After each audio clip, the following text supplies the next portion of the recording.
Film cerita dimulai dari seorang wanita yang mengendarai terenggiling atau bisa disebut juga eh, armadillo di sebuah padang pasir yang tandus dan keadaan dunia sedang hancur. Setelah itu, Scan menjelaskan bahwa pada dahulu kala manusia dan naga hidup berdampingan, namun semua berubah saat sebuah wabah datang berbentuk seperti kabut yang dapat mengubah orang layaknya Medusa, atau mereka mengubahnya seperti batu gitu. Para naga pun juga tidak luput dari amukan drone. Mereka juga berubah menjadi batu seutuhnya. Untung untuk naga-naga terakhir, mereka menyatukan kekuatan dan membentuk sebuah kristal yang dapat menyegel drone sementara waktu, atau selama masih mutiaranya belum diambil lah, istilahnya kayak gitu. Setelah semua drone tersegel, bukan manusia namanya, kalau gimana ya, mereka malah ngerebutin mutiara itu untuk kepentingan mereka masing-masing. Di antara di dunia ini mereka ada 5 wilayah, yaitu wilayah ekor, wilayah cakar, wilayah hati, wilayah taring, dan wilayah tulang. Si Raya ini dan ayahnya adalah mereka menjaga mutiara itu dari orang-orang jahat yang ingin mengambil mutiara itu agar drone tidak lagi kembali ke dunia, atau istilahnya mereka tidak keluar, karena permata itu adalah segelan untuk drone, yaitu wabah yang bisa mengubah orang menjadi batu. Dan si raja dan putrinya sebagai penjaga permata ingin menyatukan seluruh wilayah agar damai dan sama-sama memiliki permata di satu tempat. Baik ya niatnya, tapi gak tahu ntar ke belakangnya. Yuk kancut. Oke, lupa saya. By the way, bapaknya atau si raja dari wilayah hati itu bernama Bah, dan anaknya putrinya bernama Raya. Tiba di mana Bah mengundang seluruh wilayah. Tepat di hari berkumpulnya, semua kelihatan canggung, tapi ya akhirnya mereka pun berbaur. Raya bertukar hadiah dengan putri dari ratu wilayah Taring. Raya pun percaya pada putri dari wilayah Taring, tapi pada saat dia membawanya ke tempat permata, si putri Taring itu pun berkhianat dan terjadi perebutan dan mengakibatkan permata pecah dan drone pun keluar kembali. Gak tahu, diuntung udah niatnya bagus si ayah Raya ini ya, si Bah. By the way, ini semua negara juga udah mendapatkan mutiaranya masing-masing, tapi pecahannya aja kayak gitu. Dan juga ini si drone takutnya ya, maksudnya kelemahannya yaitu air sama mutiara itu, karena mutiara itu juga mengandung air sih. Di insiden itu, ayah Raya juga menjadi korban. Namun Raya dapat selamat karena si ayah mendorongnya ke lautan. Ya gitu dah, pokoknya kan dia gak bisa nyentuh air tuh si Brun.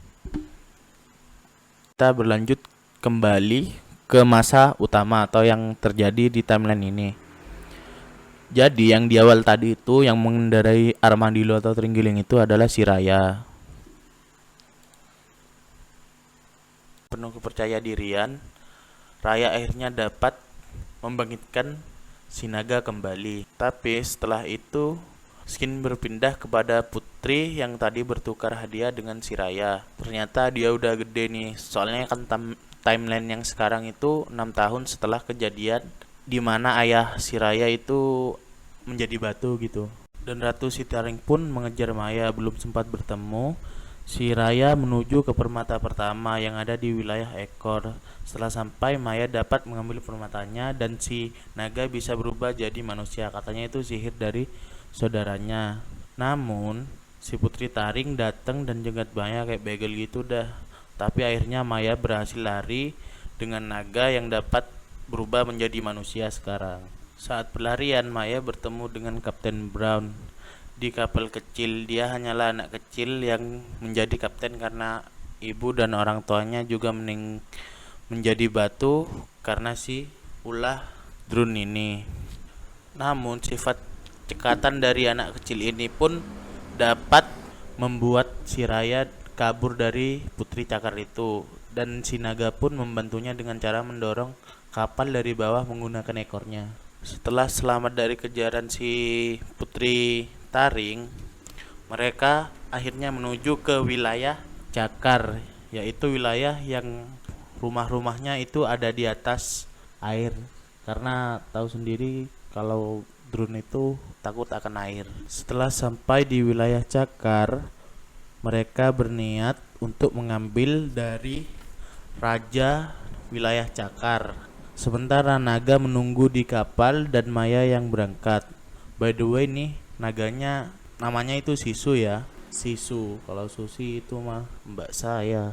Raya pun menuju ke istana Raja Cakar, tapi di perjalanan dia dicopet oleh bayi dan tiga apa ini ya, kayak monyet lah, sebut aja monyet.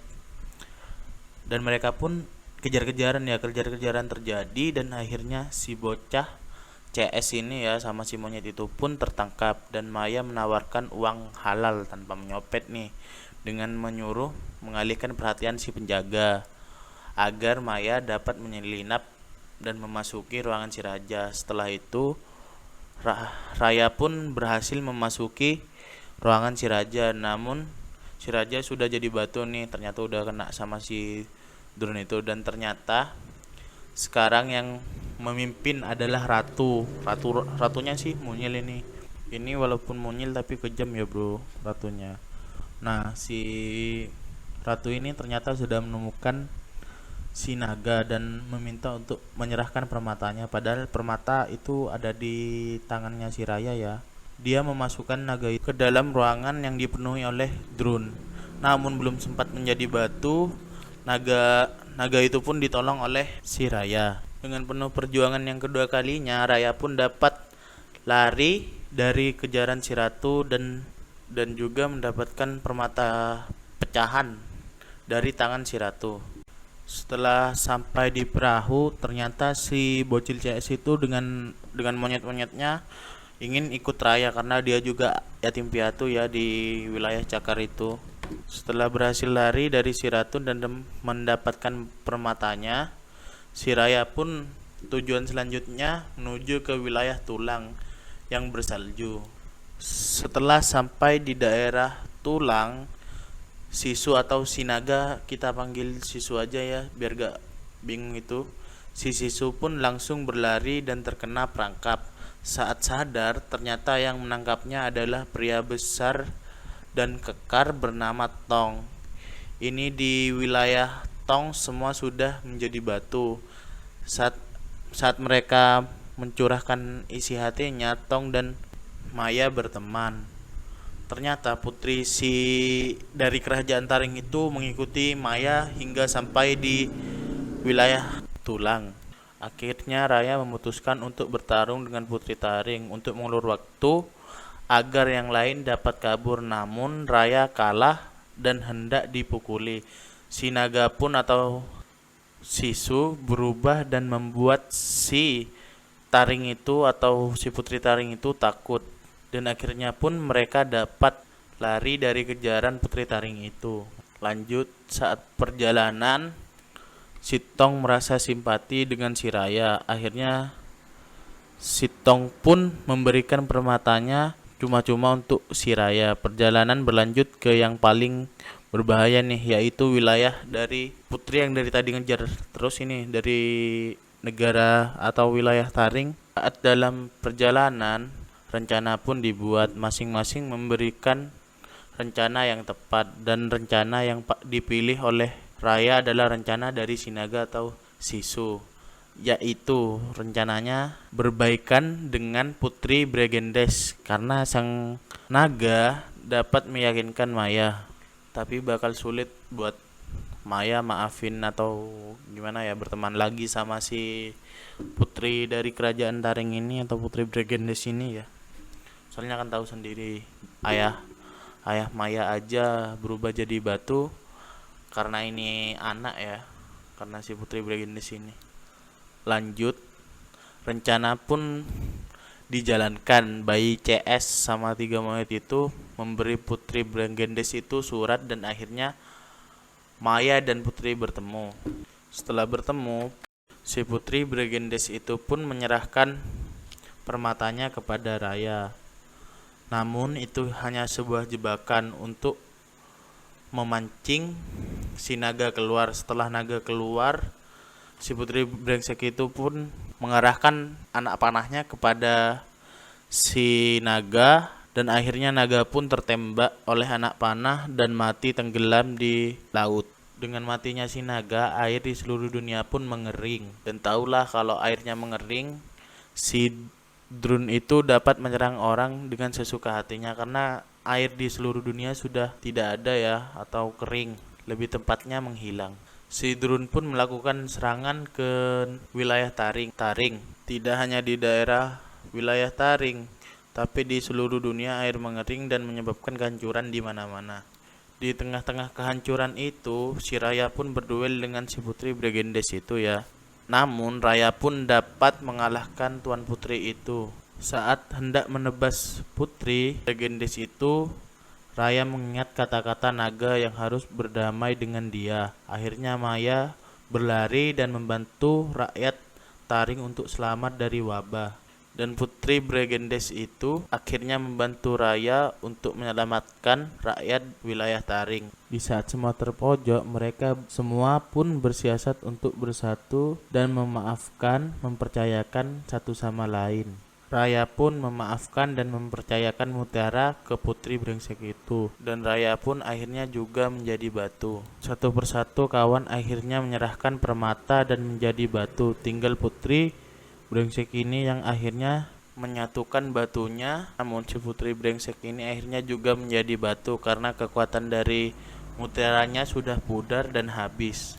Namun beberapa saat kemudian batu bersinar dan membuat si lawan yang memusnahkan drone di muka bumi dan membuat hujan yang merontokkan batu yang melekat pada manusia, naga, dan sebagainya. Pada akhirnya mereka semua selamat dan drone pun musnah.